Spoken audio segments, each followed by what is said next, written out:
இந்திரிய ஒழுக்கம், கரண ஒழுக்கம், ஜீவ ஒழுக்கம், ஆன்ம ஒழுக்கம். என்ன சொல்றாரு? இந்திரிய ஒழுக்கம், கரண ஒழுக்கம், ஜீவ ஒழுக்கம், ஆன்ம ஒழுக்கம். இந்திரியம்னா என்ன அப்படின்னா, நம்ம உடம்புல வந்து கை, காலு, காது, மூக்கு, நாக்கு, வாய் எல்லாம் இருக்குல்லையும், இதுக்கு பேர் இந்திரியங்கள்னு சொல்லுவாங்க. இது மொத்தம் எத்தனைன்னா 10 இந்திரியம். இதுல கர்மேந்திரியம், ஞானேந்திரியம் இருக்கு. கழுத்துக்கு கீழே இப்ப பாருங்க, 2 கை, 2 காலு, மல ஜலம் விடக்கூடிய துவாரம், இது எல்லாமே வந்து கர்மேந்திரியங்கள். ஞானேந்திரியம்ன்றது தலைக்கு மேல இருக்குது, ஞானத்தை உபதேசிக்கக்கூடியது, இதெல்லாம் தலையில இருக்குது. இந்த இந்திரியங்களுக்கு ஒழுக்கத்தை கொடுக்கிறார்.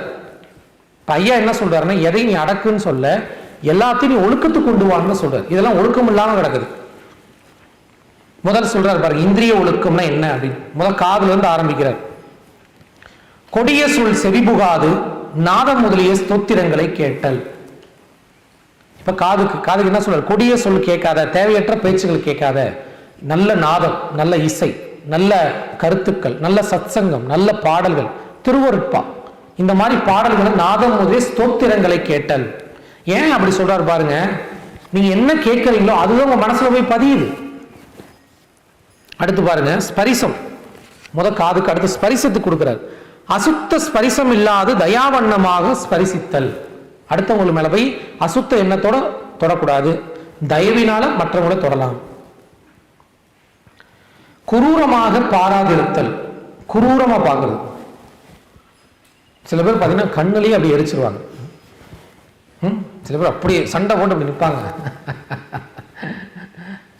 அப்புறம் என்ன, உனக்கு கண்ணெல்லாம் ஃபியூஸா போயிடும். அப்படிலாம் பார்க்காதீங்க. குரூரமாக பார்க்காதிருத்தல். அடுத்து ரொம்ப கஷ்டமான விஷயம், 4வது, ருசி விரும்பாது இருத்தல். ஏதோ சைவமா இருங்கன்னு சொன்னீங்க, சரி இருக்கிறோம், அதுக்கப்புறம் ருசியும் விரும்ப வேணான்றீங்க. ஏதோ அதில் தான் வாழ்க்கையே ஓடிக்கிட்டு இருக்குது. ஏதோ காலையில் கிடைச்சா 2 இட்லி கிடைக்கும், மதியம் ஏதோ சாப்பாடு காரக்குழம்பு கிடைக்கும், நைட்டு டிஃபன் கிடைக்கும், அதில் தான் வண்டியை ஓடுது. சில பேர் இந்த அடுத்த வேலை என்ன டிஃபன் அடுத்த வேலை சாப்பாடை நினைச்சே வாழ்க்கையை ஓட்டுவாங்க.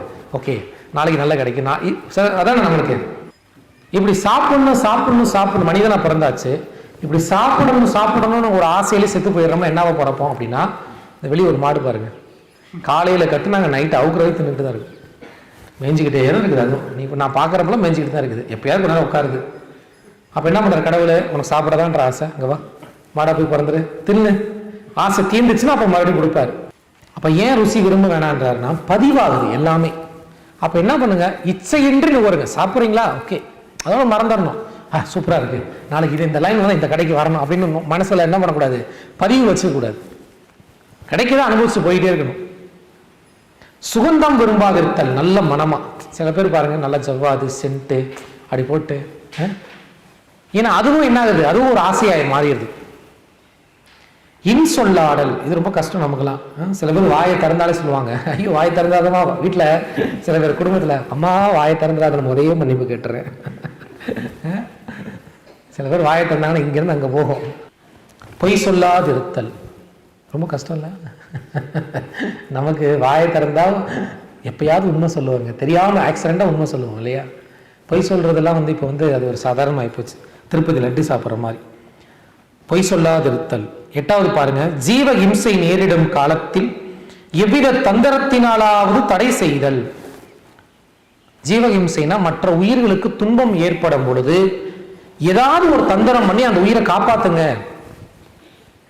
9வது, பெரியோர்கள் எழுந்து அருளி இருக்கும் இடங்களுக்கு செல்லுதல். பெரியோர்கள்னா நம்மளால இதை படிச்சுட்டு வரால் என்ன பண்றான், டெய்லி முதியோர் இல்லமா போறது. அது கிடையாது. அது முதியோர்கள் வேற, பெரியோர்கள் வேற. முதியோர்கள்னா நிறை வந்தவங்க, பெரியோர்கள்னா அறிவில் சிறந்தோர்.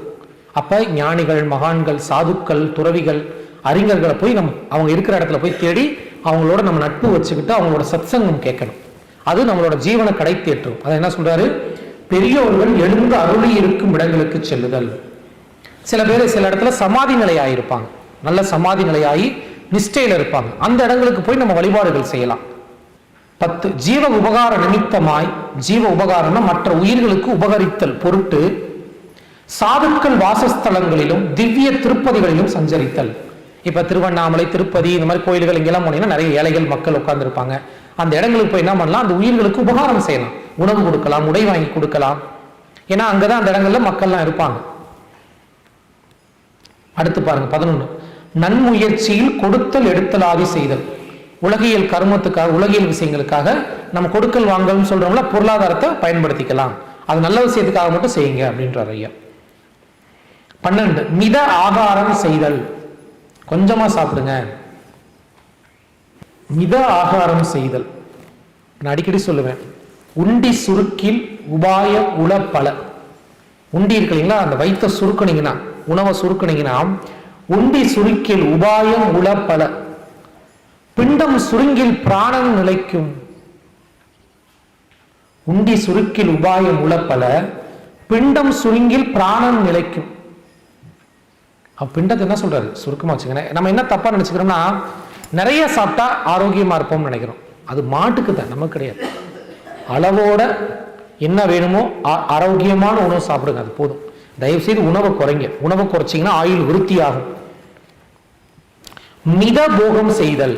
இல்லற வாசிகள் தாம்பத்தியத்துல அளவாதான் ஈடுபடணும், அளவுக்கு அதிகமாக ஈடுபடக்கூடாது.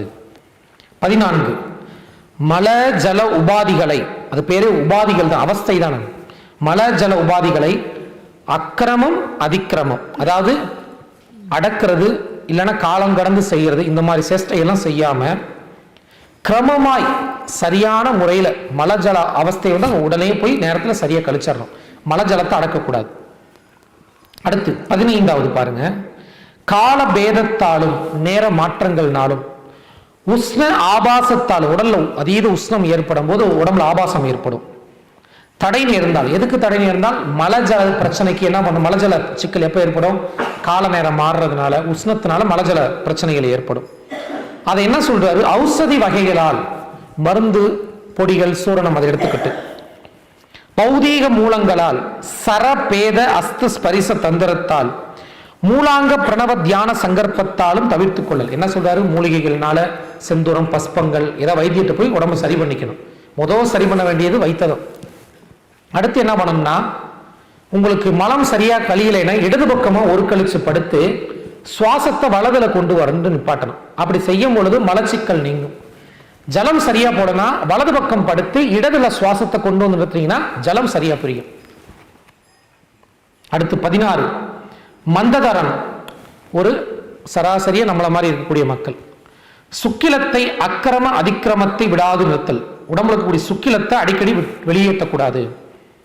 தீவிரதரன், எந்த ஒரு நேரத்திலையும் வெளிப்படுத்தக்கூடாது.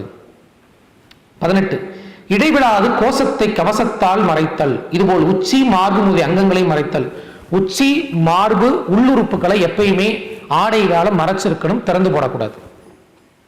இங்கெல்லாம் சத்து இருக்கு. உச்சி மார்பு அடிவயிறு உறுப்புகள், இந்த இடங்கள்ல எப்பயுமே துணிகளால மூடிதான் இருக்கணும்.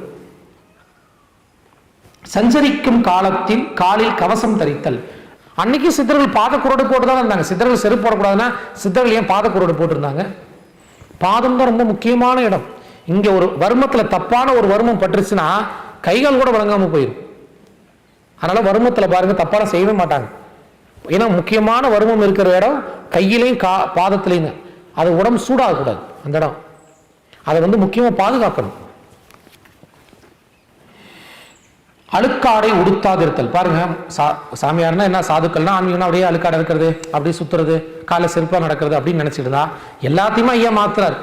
ஒழுங்கா சுத்தமா ஆடை போடு, வெள்ளாடை போடு, துவைச்சு போடு, காலுக்கு செருப்பு போடு, ஒழுங்கா தூங்க, ஒழுங்கா எந்தின்னு எவ்வளவு தெளிவா சொல்றாரு பாருங்க. இது எல்லாமே எதுக்குன்னா இந்திரியங்களுக்கு ஒழுக்கத்தை கொடுக்குறாரு. 10 இந்திரியங்களுக்கும் ஒரு ஒழுக்கத்தை கொடுக்குறாரு ஐயா.